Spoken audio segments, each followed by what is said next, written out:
It's a little bit in terms of, we've heard the players say something like, you emphasize protecting the paint first. From your perspective, what are you seeing? Like, is there a little bit more over-helping than you want right now? Are they just sticking to the keys and protecting the paint a little as much as they should? Just what's your sense there? Yeah, I mean, I think, paint defense is a priority for us. We've been studying that a lot recently. Obviously, teams are shooting a lot of threes, they're shooting it well.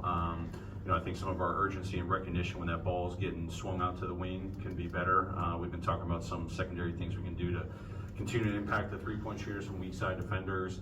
Adjustments with our coverages, something we've talked about, but also personnel designations have really hurt us if we don't execute some of our things with guys that we know are high quad shooters or, off the dribble shooters and making them play inside the three-point line. That's hurt us as well. So we're studying it a lot. We understand that right now our paint defense has been pretty good. We can still even get better. The volume's pretty high. Luckily the percentages are low, but the three-point line is definitely something we're studying. Do we have adjustments to take those away? But is it better urgency? We talked about that, at length yesterday, how we can better recognize when to build out to the three-point line and take some of those away. Understand that game plan discipline with certain personnel out there has got to be executed better too. Hey, Coach, good to see you.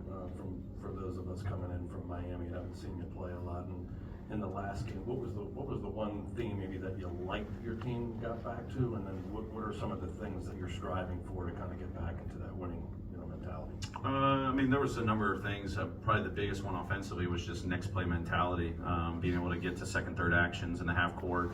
The way we've been drilling our offense early, trying to make the right reads. We've been doing a good job of that.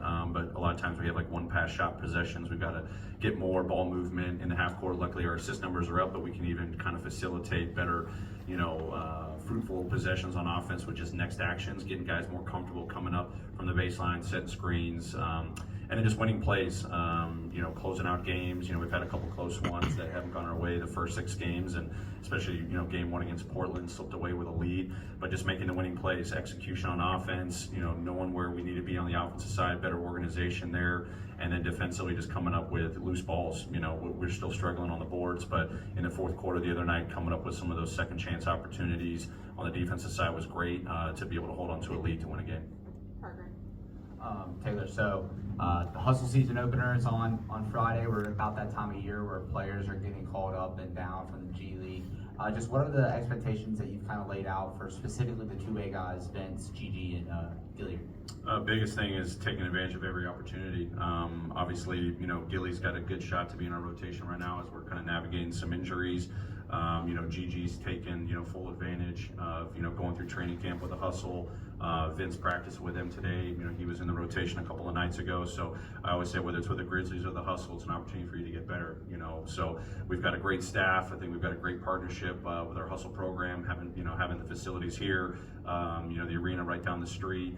Our hustle staff's with us 365, so they get to build relationships with our players, with our coaches as well, our performance staff.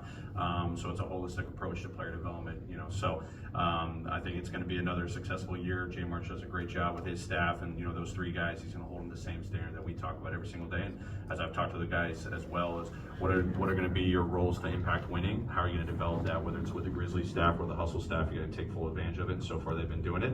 Obviously they've got their first back-to-back coming up here Friday, Saturday, which will be an opportunity to see if guys get opportunities to play in those games too. You've dealt with a lot of injuries so far this season, but what is it about getting Santi back in particular that sort of helps and sort of makes you guys a little bit more functional? I know you had mentioned trying to play 2 bigs more often. Yeah, I think it just gives us a little